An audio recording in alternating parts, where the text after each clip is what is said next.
How's it going? I'm Tina Edwards, and you're listening to My Year in Sound, a Sound of Life podcast powered by 𝘏𝑗. In each episode, we ask our special guests to put their year in music under the spotlight. We explore everything from iconic album releases through to unforgettable live shows, all kinds of music memories entwined with personal experiences and anecdotes. What's more, they'll bring in 3 personal items to help illustrate their special year in music.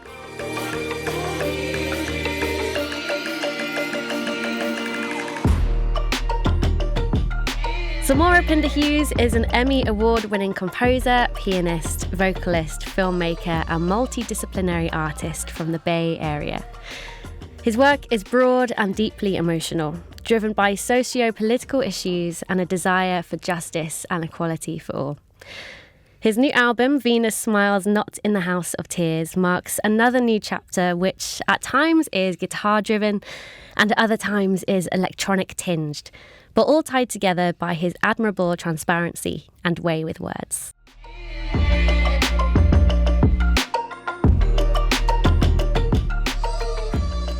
So Samora Pinderhughes, welcome to My Year in Sound. Thank you very much. Happy to be here.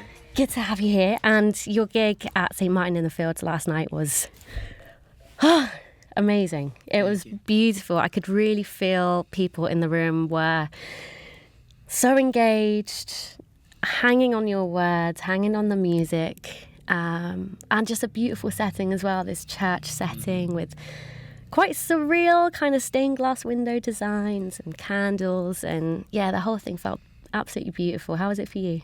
It was really wonderful. Yeah, I'm grateful. You know, it was my first headline show in London. Which I couldn't believe. Yeah. When it you was said supposed that, to be I was like, last year, but I had some, medical things I had to deal with. So, Fair. But when they asked me to rebook it, I was like, can we do it in a church? I don't really know why I said that, honestly. Other than just, I don't know, there was a sense I had about it. And I just am happy because I felt like there was something, like you said, just like sacred about the evening. The audience was just really present. And the space, I think, was really great, especially for the vocals and just the sonics of what we were trying to do. And I think, it was a moment in time, so I'm grateful. Yeah. And it's part of the EFG London Jazz Festival. And, for anyone that knows the festival, they know that there's 887 billion things happening all on one night. So, just to see that room packed was really great. People there to appreciate and admire your music. And time and time again, I know from listening to your records, and I think the last time I saw you play before that was North Sea Jazz Festival last year. But I was kind of reminded last night, something that I love about your music is your lyricism. And some of the things that you say just hit me in the chest. Just looking at my notes to remember what the thing was that you said, that it actually wasn't lyrics. It was the way that you described a song, which is when you're on stage, it's the only time you're not performing. I thought that was such a powerful statement. Could you sort of enlighten us what you meant by that and go into a bit of detail for us? Yeah, sure. Yeah, thank you. Language means a lot to me. And, it's complicated like everything else. But I think that, it's obviously our most immediate communicative tool, and also it holds so much. One of my mentors, Anna Devere Smith, she talks a lot about how language is just something that we're holding on to for a temporary amount of time. It's passed through us because we learn it from everything around us and from childhood, and then we engage with it in our personal ways, and then we pass it on. And so I think about that a lot. And, in terms of just the performing thing, I think for me, the musical process or the artistic process in general has always been some a venue for me, or a space where I can really craft the ways in which I'm able to be honest. I think oftentimes in person, you fear judgment, you fear different things, especially with vulnerable elements of yourself, meeting new people or encountering new people who you haven't built trust with yet. And so it's very hard to engage with that kind of depth and immediacy. And, the art, I think it's this kind of space that we've all, ideally agreed upon, where it's like we're going to be here and we're going to respect this opportunity to engage on this deeper level. And I really, I'm grateful for that, because I think that to be an honest human is a very complicated thing. We're very complex. We are so many things at once. And so, it requires a lot of grace and a lot of time, I think, and care to like engage in that way. So the music, has always been that space where I feel like I can drop in a much deeper way than like, the day-to-day with, in general with people.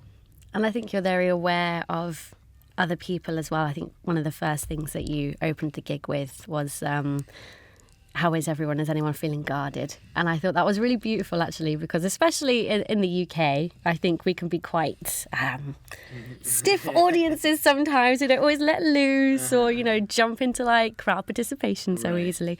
So that kind of awareness, I think, is really special. But, to have that kind of vulnerability on stage and to address it, I wonder what it's like when you come off stage. You've just spent an hour and a half bearing your heart and being as transparent as you can possibly be, and then you're having all of these conversations with people and people coming up to you and responding to that. Is that a lot to handle, or is that part of the privilege? What's it like for you? Yeah, I mean, it can be a lot for sure. I think the thing that's the most difficult about it is that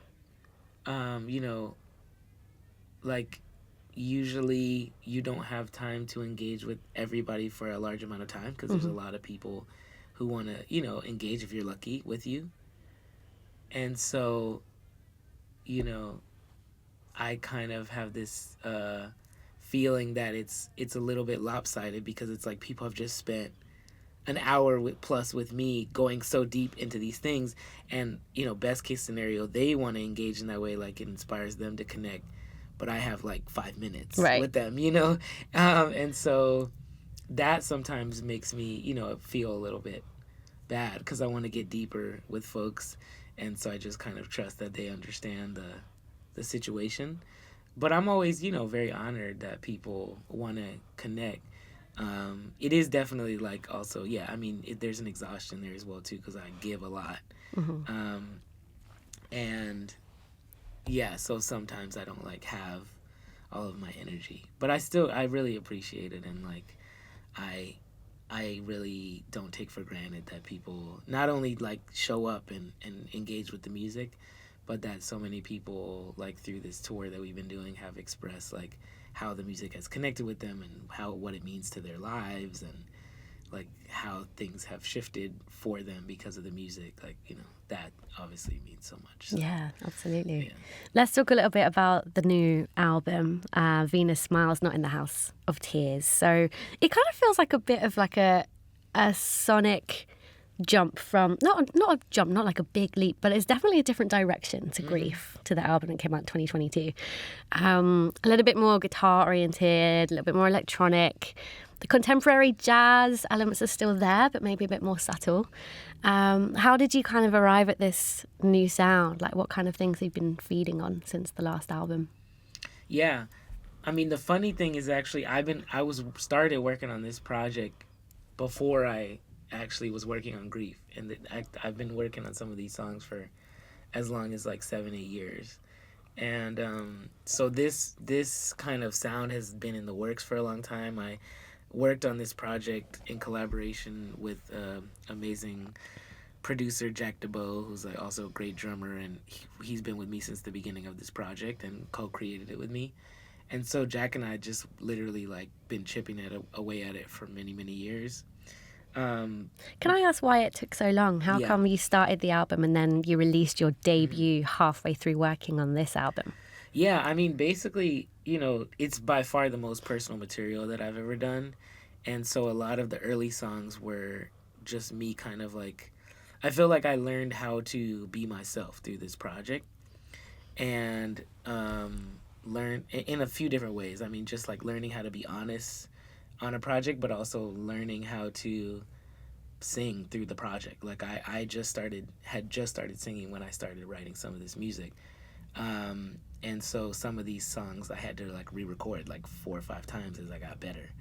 And then the pandemic happened, and then Grief, the album, came out of that time, you know, and the Healing Project and all these things. So I kind of took a break from this music to really engage with that project, and it really did end up the way that it's supposed to, because I'm really glad that project came first, because that feels like Grief feels like kind of the thesis statement for conceptually, I think, the artist that I am, whereas this feels like the thesis statement for sonically where I want to go. So you're very right about that, where this is very intentional in the ways that it's saying, okay, you understand me as, yes, I come out of this, you know, out of the lineage of creative improvised music. I'm very proud of that, you know, the Black radical tradition. But for me, this is like an extension of that, going into different genres and, you know, engaging in a lot of different ways with trying to just like not let people put me in a box ever, you know. And so, yeah, hopefully I think it destabilizes people in a good way from what they expect from me. Have you faced a lot of that, people trying to put you or your music in a box? I mean, you know, the funny thing is, I think because I've done it since the beginning, I haven't maybe faced as much as I would, because, I mean, number one, I'm a multidisciplinary artist, so I also, you know, work in film and visual art and, you know, all these different mediums. And so I think that has, I think, already primed people to be like, oh, Samora does a lot of different random stuff. And then I also think that, you know, it's almost been the opposite for me, whereas instead of being pigeonholed and then having a hard time getting out of it, I think within like industrial or capitalized concepts, like people don't know where to put me from the beginning, because I've always been like, I'm in a million places and I don't want you to be able to do that.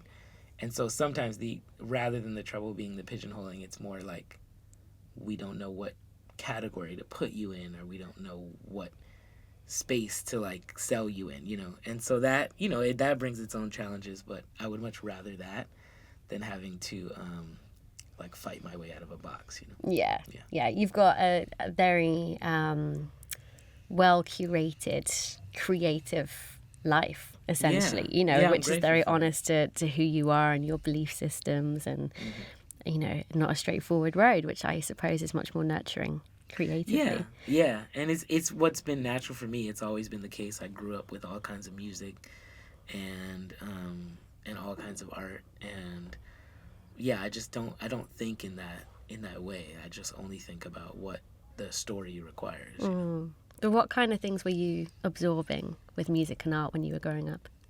It was literally everything. I mean, I'm lucky that my parents like literally played every kind of music, like from all over the world, not just from American genres, but you know, South African music, Brazilian music, Indian Carnatic music, West Coast hip hop.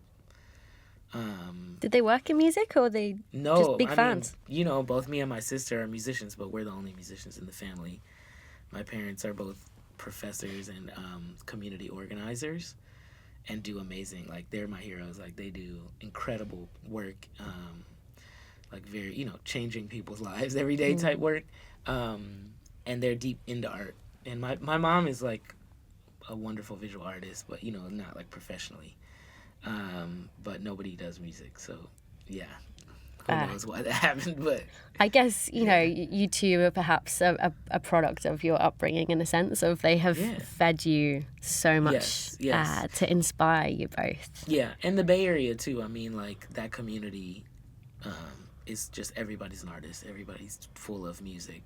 And my parents, like, when we were growing up there, they knew all the musicians in the community. So the moment that we showed an interest, they just brought us into the musical community, and we had that extended family that kind of was always teaching us. And there's so many artists that come out of the Bay Area that have that story, you know, like all of these incredible artists, you know. Nice. And you mentioned, you know, and we, you know, said at the start that the many, many different things that you do, you know, whether it's filmmaking, composing, all kinds of creative outputs.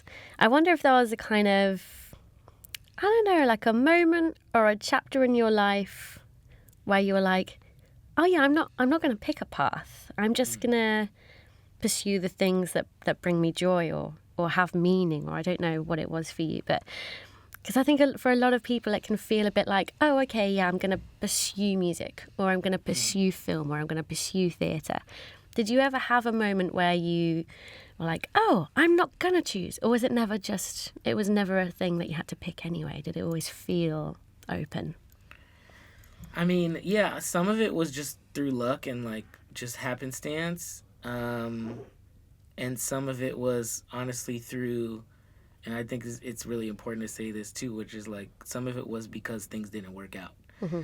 And I think sometimes, you know, I mean, best case scenario, that can actually lead you to things that are even more interesting if you can like, if you have the support and also like are able to have the internal ability to fight through the disappointment and the difficulty, you can find interesting things on the other end. And I think, you know, when I went to college and stuff, like I was just like, oh, I'm going to be a pianist and whatever.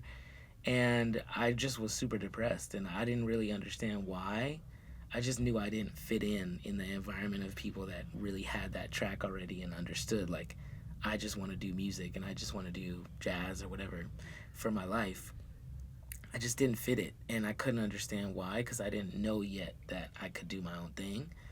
And so the first element was just having, the luck part was getting great mentors. And Anna, who I mentioned, was like the number one first person for me. Was, you know, she's an amazing, like, legendary playwright. And just being able to work with her and connect with her, that was my first, like, way in terms of just seeing somebody that could see me and also saw more for me, like understood that there was something that I wanted outside of just the music. And how did that mentorship come around? Was that through Juilliard?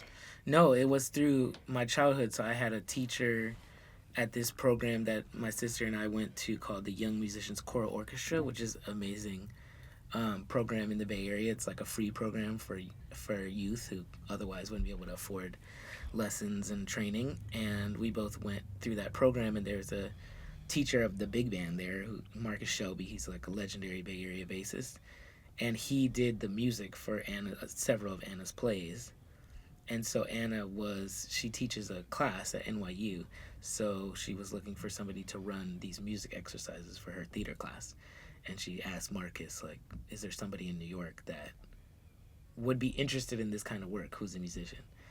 And he knew me well enough from growing up, because I didn't see the career part, but I was always, like, trying stuff and interested in different things, hanging out with the poets and hanging out with the actors and different things. And so he was like, Samora's into weird stuff. Like, he does these different things. And so he's the reason that I connected with her, and I just went in, like, to run the music exercises. And I was so moved by the process that I went to her afterwards and was like, I know I don't go to NYU and you don't know me or whatever, but anything I can do to be involved with this, I'll do it. And she was like, okay, great. And then she just started calling me just to show up to things.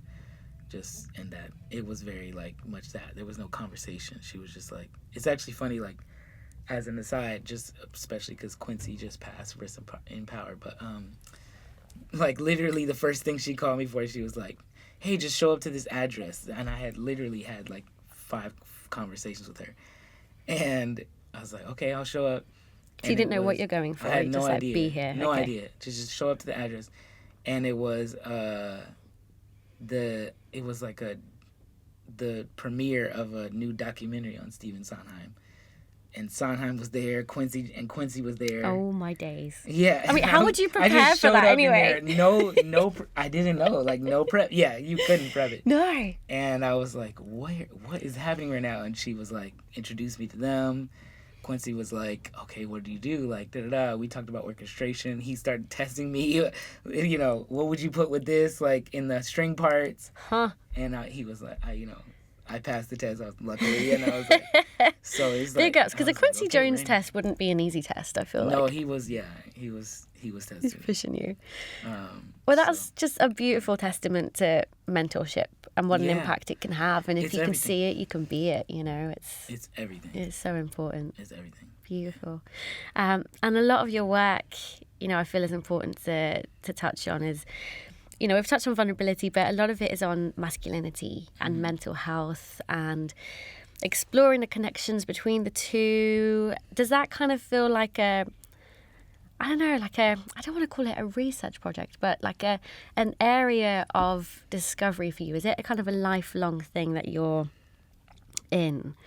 Or does it feel like, okay, I've sort of done some work in the area and I want to show people what's come from it? Like, does it feel like something that you are in constantly in terms of talking about your experiences and building and growing those into creating it into art?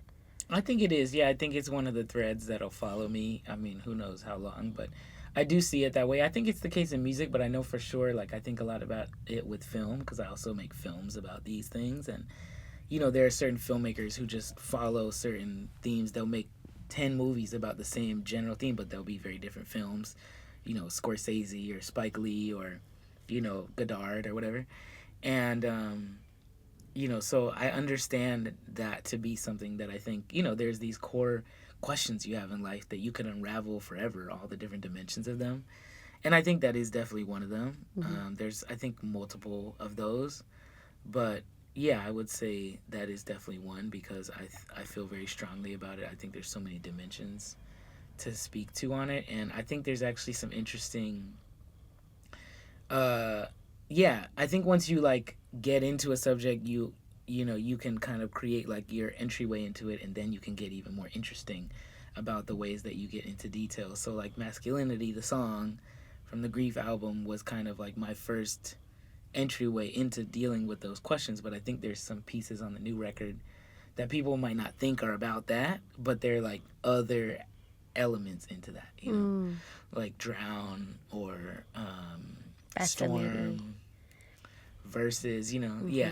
So, yeah, I think it is a thread for me. That's cool. And I imagine it's something you have a lot of conversations about with, I was going to say young men, but men perhaps generally. Is there a piece of, I mean, obviously we're talking about something quite a huge topic here, but do you find that there is a piece of advice that you do tend to give out quite a lot to men who turn to you for help or guidance in any way?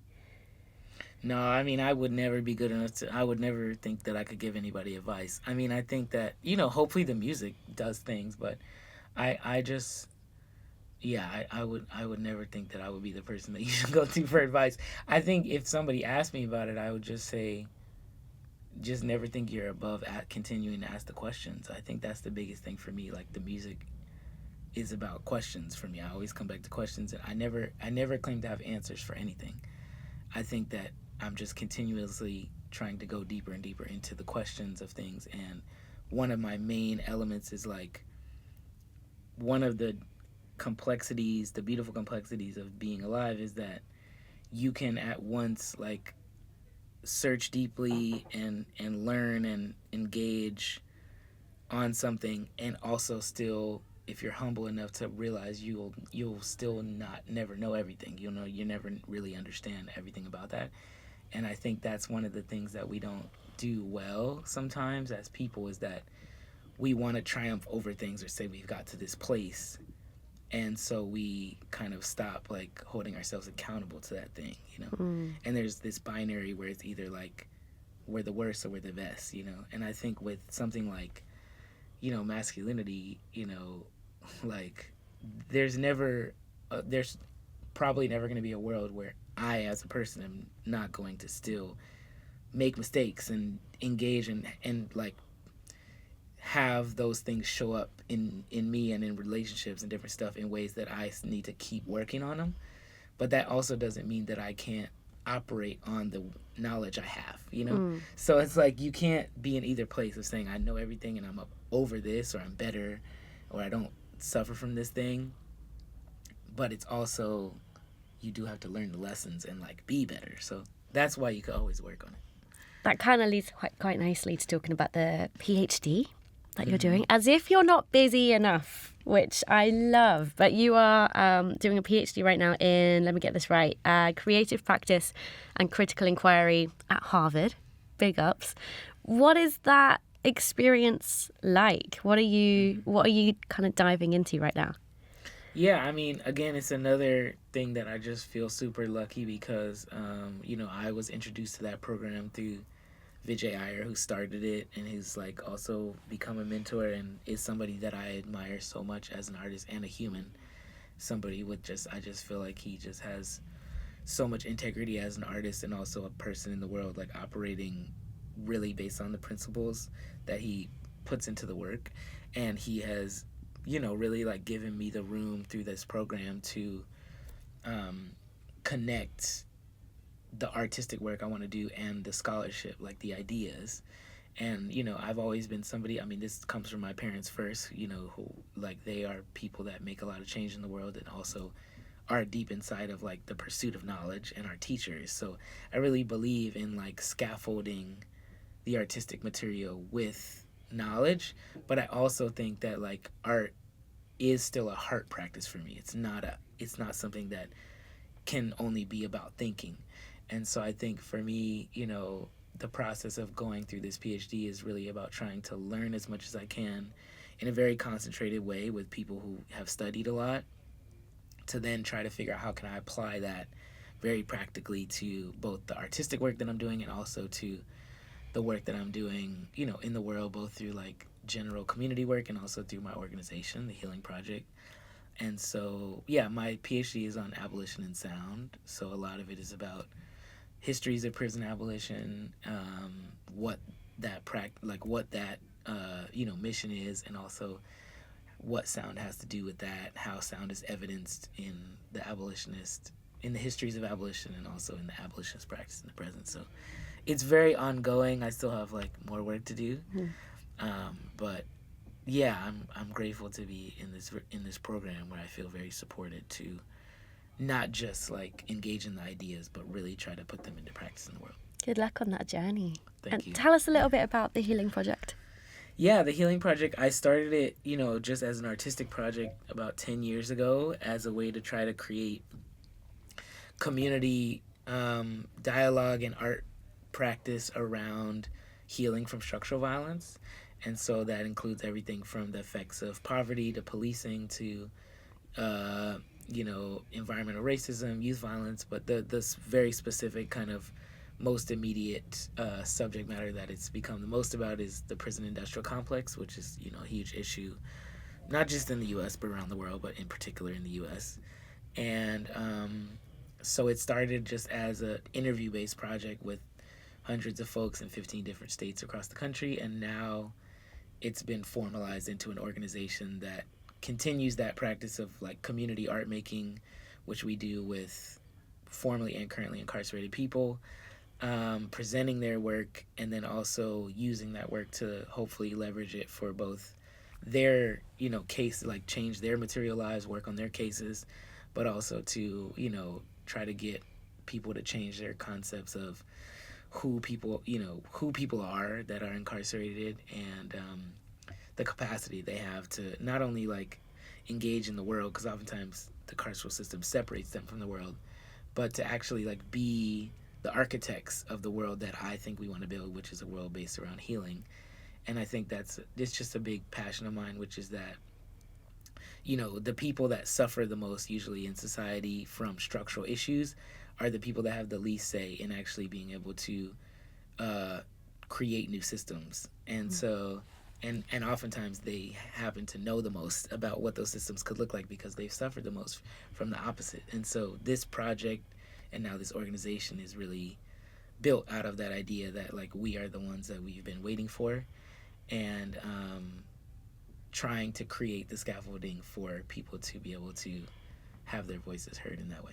Amazing. Just, it's so inspiring to hear about the impact that you make through not just your music, but your community groups as well. And I guess at the core, something it reminds me of the belief system that you carry. It reminds me of something that Alabaster de Plume told me. I don't know if you know the musician based here in London, which was in the run-up to an election, he's a very passionate Labour supporter and campaigner. And he says, vote for the most vulnerable person you know. And I think that's a beautiful way, it kind of shares, like, it sounds like there's a shared ideal there of like looking out for one another in a way that's very beautiful. I love that. Yeah, where people might not be able to do it for themselves. So Beautiful. All right. Well, let's figure out what it is about your chosen year that has contributed towards who you are as an artist, and as someone that enforces positive change around us. So you've chosen 2007. What was Samora like in 2007? I was in high school, so I was a mess, basically. I don't know. It was Weren't we all? times. Yeah, exactly. Yeah, you know, high school is a funny thing. Like, I mean, I was doing music, so that's great, and I think just figuring things out. But, you know, again, as I mentioned before, like, I think a lot of my experience has been not fitting in and, like, being in between. And so I think, you know, that time period for me was just trying to find my place and, like, start to try to be comfortable with myself, not always successfully, and start to, you know, try to learn how to find a voice as an artist, and also just, like, yeah, like, learn how to start loving yourself. I think that's, like, when you, middle school, I guess, end of middle school, but especially high school is, I think, the age where you start, you know, self-identifying or, like, trying to make sense of yourself in the world. And so, I mean, I think that's basically where I was at. What were you doing sort of after school, weekends? Like, what did your free time look like? I mean... Was there much free time? It was kind of, I mean, not the same, because obviously I was, like, at home. But, I mean, I was pretty full-time already. Me and my sister, we were already pretty much working as musicians, I mean, locally. But I was in the high school group, which Berkeley High, you know, is kind of a legendary high school band. It's like one of those places, Houston and Chicago, and a few places around the U.S. where there's certain high schools where, like, they just kind of have a reputation. A lot of musicians come out of them.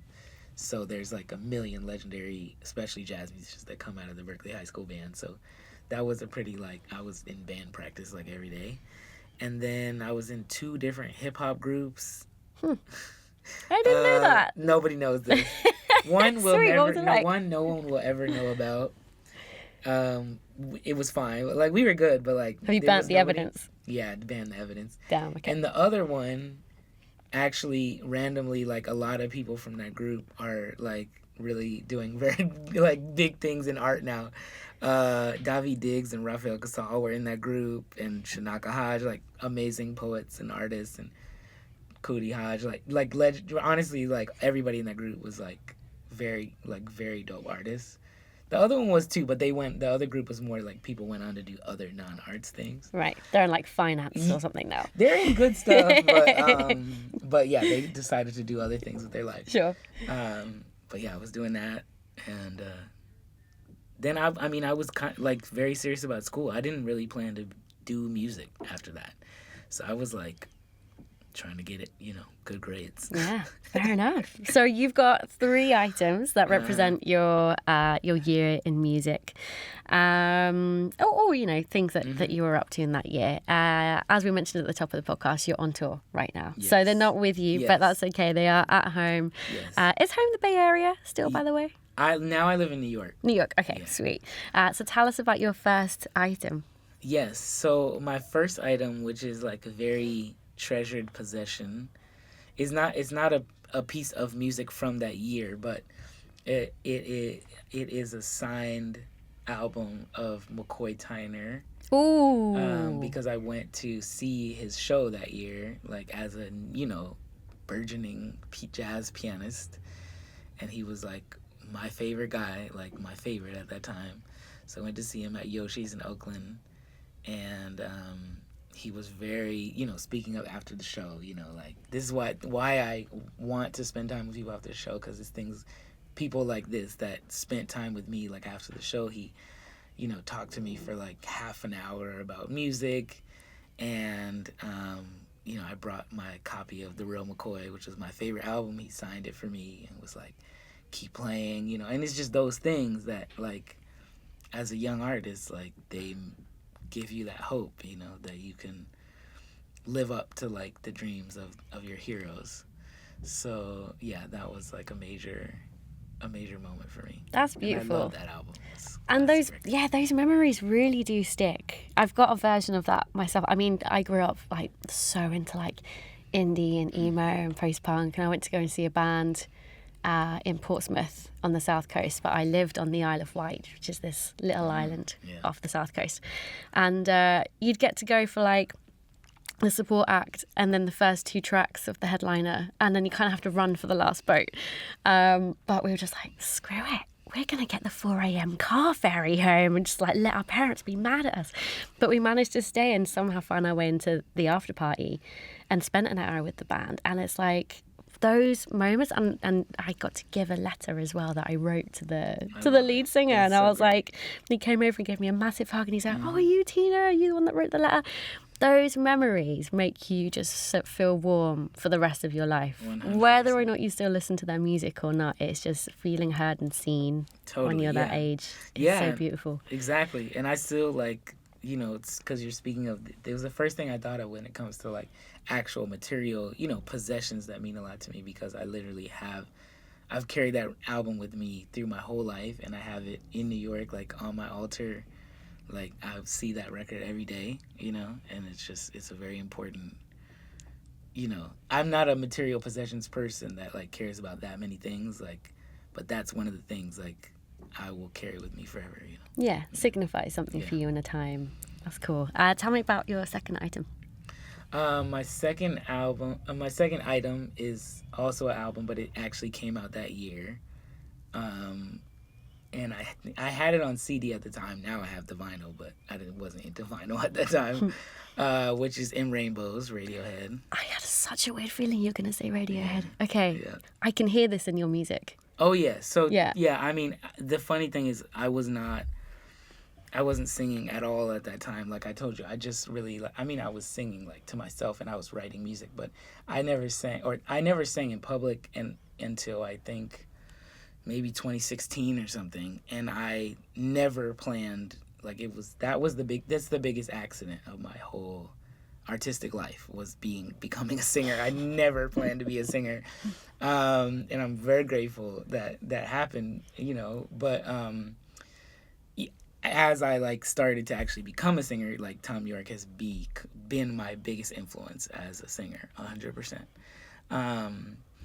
But even before that, like that album, you know, that's been a seminal record for me, and it's my favorite Radiohead record.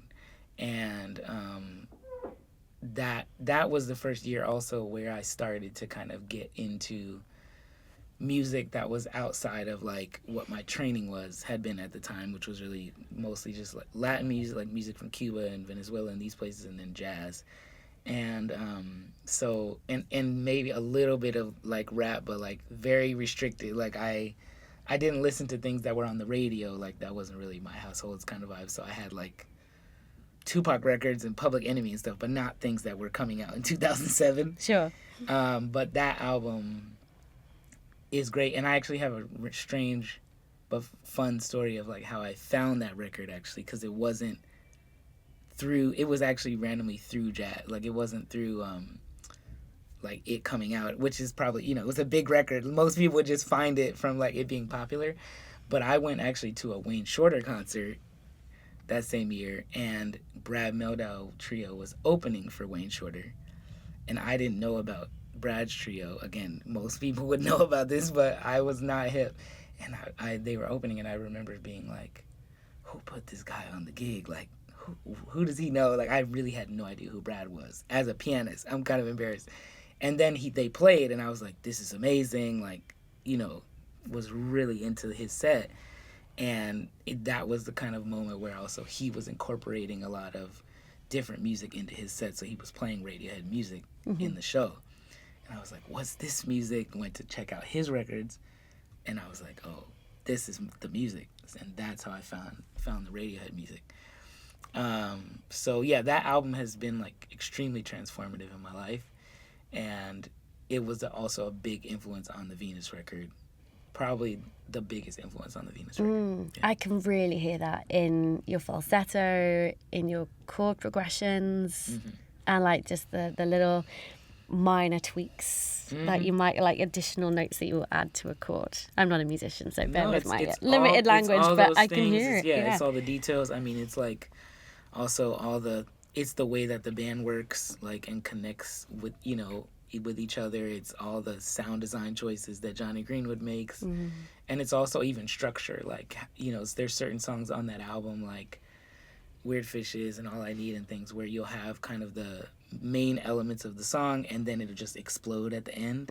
And there's a lot of pieces on this record where it engages that way, where, you know, you have the core material that kind of tells the story of the project, or of the song rather, and then you have this moment at the end where you could just like go big with it, you know.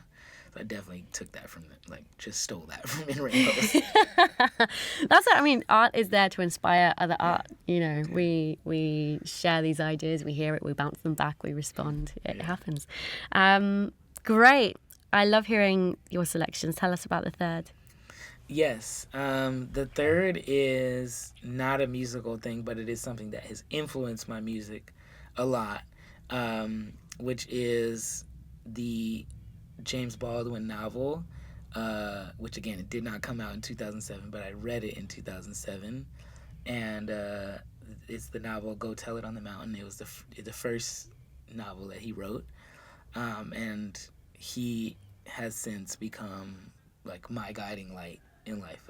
He's like my number one person that I go to all the time for just like counsel, inspiration, guidance, and you know, since then I've read all the novels, I've read the plays, I've read the poems, I've read the nonfiction work, which I think, you know, in these days, like a lot of people I think would say that they're the most familiar probably with the nonfiction work. But what I love the most, and I think what I was first so attracted to or inspired by in his novel writing was like, he has such a way of being able to get inside the head of a character and be able to tell you exactly what they're thinking as they have conversations or are in relationship to other people. And I remember reading it and being like, wow, this person knows people, like understands how people think, how they how complex they are and how tender and like fragile they are, and like, you know, how they operate and how they bump up against each other and what they think. So I just love him so much, and reading that book really transformed everything for me. Beautiful. Had an impact on you that year. Yeah. Nice. Yeah. If you can go back in time and talk to the you from 2007, if you could share a message with that version of you, what would you say? Good question. Only one thing? Oh my God. That's hard. I think I would just say,